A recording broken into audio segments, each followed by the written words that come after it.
आसमान में भयंकर बिजली कड़क रही थी और मूसलाधार बारिश हो रही थी। पूरा जंगल पानी पानी हो चुका था और तेज हवाओं से बड़े बड़े पेड़ कांप रहे थे।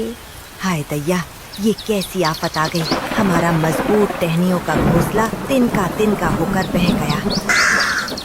गोरी, मेरे पैर सुन्न हो रहे हैं, मैं गिर जाऊंगा।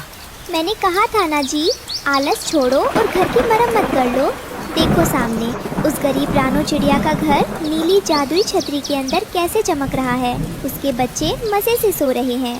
रानो चिड़िया अपने चमकदार वाटरप्रूफ नीले पॉलीथीन घर की खिड़की से लालटेन लेकर बाहर देखते हुए, कालू भाई, गोरी बहन, हिम्मत मत हारो, जल्दी से उड़कर मेरी इस डाल पर आ जाओ।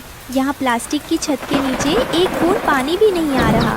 आखिर रानो चिड़िया ने ये जादुई वाटरप्रूफ घर कैसे बनाया और अमीर कालू कौवे का घमंड कैसे टूटा, आइए देखते हैं।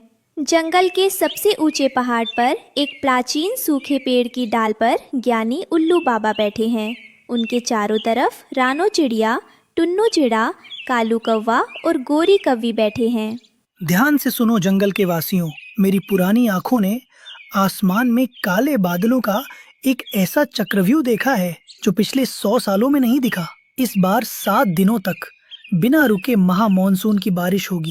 अगर हम इसे अपने घोंसले के ऊपर एक तंबू की तरह तान दे तो बारिश की एक बूंद भी अंदर नहीं आ पाएगी। तभी अचानक ऊपर से एक बड़ा सा आवारा कुत्ता भौंकता हुआ उनकी तरफ दौड़ता है। दोनों चिड़िया डर के मारे चीखती हैं और प्लास्टिक शीट को अपनी चोंच में दबाकर तेजी से आसमान की तरफ उड़ जाती हैं।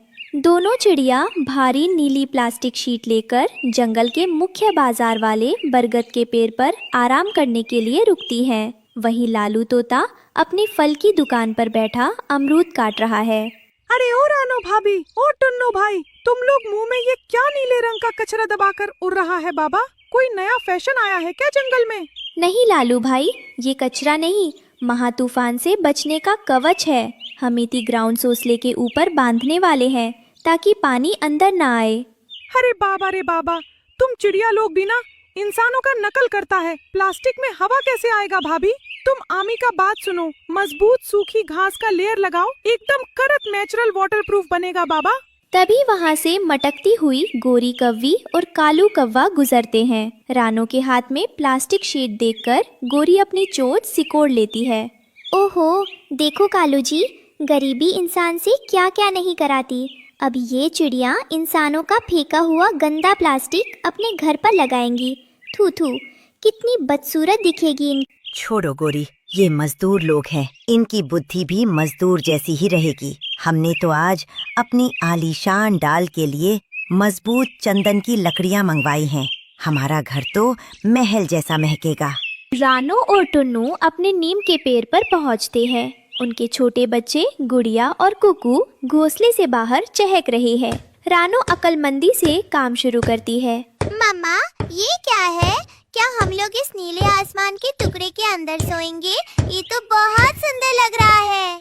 हाँ मम्मा, इसमें से तो बाहर का सब कुछ साफ साफ दिखाई दे रहा है। हाँ मेरे बच्चों, टुन्नू जी आप मजबूत हरी लताओं को लेकर आइए। हम इस नीली चादर को चारों कोनों से डाल पर इस तरह बांधेंगे कि ये हमारे घोंसले को एक तंबू की तरह पूरी तरह ढक ले, पर नीचे से हवा आने का रास्ता खुला रहे। टुन्नू और रानो मिलकर दिन रात मेहनत करते हैं। वे मजबूत लताओं से प्लास्टिक शीट को नीम की डालियों में कस कर बांध देते हैं। अंदर एक छोटी लालटेन भी लटका देते हैं, जिससे पूरा घर जादुई नीली रोशनी से जगमगा उठता है।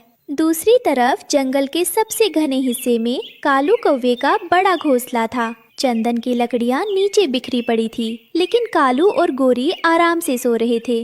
अजी सुनते हो, दोपहर हो गई, वो लकड़ियाँ बाहर ही पड़ी हैं। जरा उठकर उन्हें घोंसले के ऊपर ठीक से लगा दो। कल से मौसम खराब होने की बात कही गई थी। अरे भाग्यवान, सोने दो ना, अभी तो आसमान में एक भी बादल नहीं है। शाम को उठकर 2 मिनट में लकड़ियाँ ऊपर रख दूंगा। वैसे भी हमारा घोंसला इतना भारी है कि बारिश उसका कुछ नहीं बिगाड़ सकती। तभी अचानक आसमान में एक तेज गड़गड़ाहट होती है। दिन के उजाले में अचानक घना अंधेरा छा जाता है। तूफान अपनी तय समय सीमा से 12 घंटे पहले ही आ धमकता है। पहाड़ की एक सुरक्षित गुफा के मुहाने पर खड़े होकर बूढ़े उल्लू बाबा काले बादलों से घिरे आसमान को देखते हैं और गहरी चिंता में डूब जाते हैं। हे विधाता, हे कुदरत के रखवाले, इन मासूम परिंदों पर दया करना। तूफान तो अपनी तय समय सीमा से बहुत पहले आ गया। मेरे समझाने पर भी कुछ जीवों ने अपने घमंड और आलस में तैयारी नहीं की। ईश्वर, आज इस तबाही में भटके हुए पंछियों की रक्षा करना, उन्हें सही राह दिखाना। जंगल के छोर पर बने एक पुराने पीपल के पेड़ पर कोने में बंटी कबूतर का घोंसला है। तेज हवा के थपेड़े सीधे घोंसले से टकरा रहे हैं और दीवार के छोटे छोटे कंकड़ नीचे गिर रहे हैं। हे भगवान, रक्षा करना प्रभु। बंटी जी, देखिए ना, हवा के झोंकों से हमारा ये आशियाना हिल रहा है। अगर ये दीवार गिर गई तो हम सब मलबे में दब जाएंगे। मम्मी, मुझे बहुत डर लग रहा है। बाहर इतना अंधेरा क्यों हो गया? क्या हमारा घर टूट जाएगा? हिम्मत रखो बबली, भगवान पर भरोसा रखो। मैं इस तूफान को अपने बच्चों तक नहीं पहुंचने दूंगा। हे सच्चे पातशाह, इस आफत को टाल दो। हमारे पंख बहुत छोटे हैं दाता, अपनी कृपा की ओट दे दो। फूलों की सुंदर घाटी में एक बरगद की डाल पर बुलबुल चिड़िया का नाजुक घोंसला तेज हवाओं में झूले की तरह ऊपर नीचे लहरा रहा है। या खुदा, रहम कर मेरे मौला। मेरा ये छोटा सा आशियाना इस मूसलाधार बारिश को ज्यादा देर नहीं झेल पाएगा। हवाएं इतनी तेज है कि मैं उड़कर किसी दूसरी जगह भी नहीं जा सकती। तभी एक बहुत तेज हवा का झोंका आता है और बुलबुल के घोंसले का ऊपरी हिस्सा उखड़ जाता है। पानी सीधे अंदर गिरने लगता है।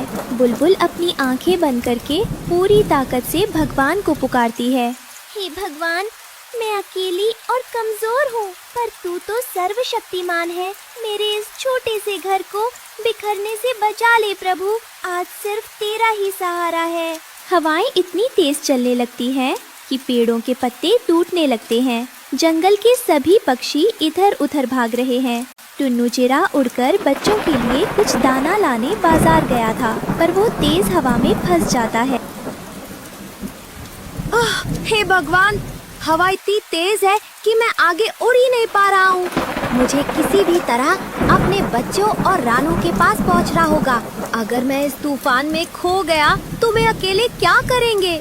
तभी एक बड़ा सा सूखा हुआ तिनका टुन्नू के पंख से टकराता है और वो नीचे एक गहरी झाड़ी में गिर जाता है।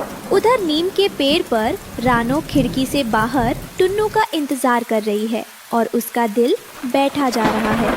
टुन्नू जी, आप कहाँ रह गए? बच्चे डर रहे हैं। बिजली बहुत तेज चमक रही है। मुझे खुद बाहर निकलकर उन्हें ढूंढना होगा। झाड़ी के अंदर टुन्नू दर्द से करा रहा है। तभी अचानक वहाँ लालू तोता एक बड़े पत्ते की ओट लेकर प्रकट हो। अरे टुन्नू भाई, तुम यहाँ कीचड़ में क्या कर रहा है? बाबा उठो उठो, बहुत डेंजर तूफान आया है। आमी तुमको सहारा देता है। चलो, दोनों मिलकर उठता है। लालू भाई, मेरे पंख में चोट लगी है। मुझे रानो के पास जाना है। मेरे बच्चे अकेले हैं। तुम टेंशन मत लो भाई, आमी का पंख बहुत मजबूत है। आज आमी तुमको तुम्हारे तरबूज नहीं, वो नीले पैलेस तक पहुंचाकर ही दम लेगा। बाबा चलो, उड़ान भरता है। टुन्नू जी, आप आ गए। लालू भाई, आपका यह उपकार मैं जिंदगी भर नहीं भूलूंगी। अरे भाभी, उपकार कैसा बाबा? हम सब एक ही जंगल का पंछी है। पर भाई, मानना पड़ेगा, तुम्हारा ये नीला प्लास्टिक तो एकदम अजूबा है। बाहर प्रलय आया है और अंदर एक बूंद पानी भी नहीं छू पा रहा है। पापा, देखो हमारी मम्मा कितनी अक्लमंद है। उन्होंने हमें इस तूफान से बचा लिया। कालू और गोरी बदहाल हालत में कांपते हुए रानू के नीम के पेड़ की उसी डाल पर आकर गिरते हैं। उनके घमंड का नामो निशान मिट चुका है। रानो बहन, टुन्नू भाई, हमें माफ कर दो। हमने तुम्हारी सादगी और मेहनत का मजाक उड़ाया था। आज हमारी अमीरी और हमारा आलस हमें ले डूबा। हमें अपनी इस जादुई नीली छत के नीचे थोड़ी सी जगह दे दो, वरना हमारे प्राण निकल जाएंगे। हाँ कानू बहन, मुझे माफ कर दो। मैंने तुम्हें कचरा बीनने वाली कहा था, पर आज उसी प्लास्टिक ने तुम्हें रानी और मुझे भिखारी बना दिया। मुझे मेरे बच्चों की खातिर माफ कर दो बहन। गोरी बहन, कालू भाई, रोना बंद करो। विपत्ति के समय पुराना बैर भूल जाना ही इंसानियत है। ये घर सिर्फ मेरा नहीं है, मुसीबत में हर पंछी का इस पर हक है। अंदर आओ, यहाँ दरमाहत है।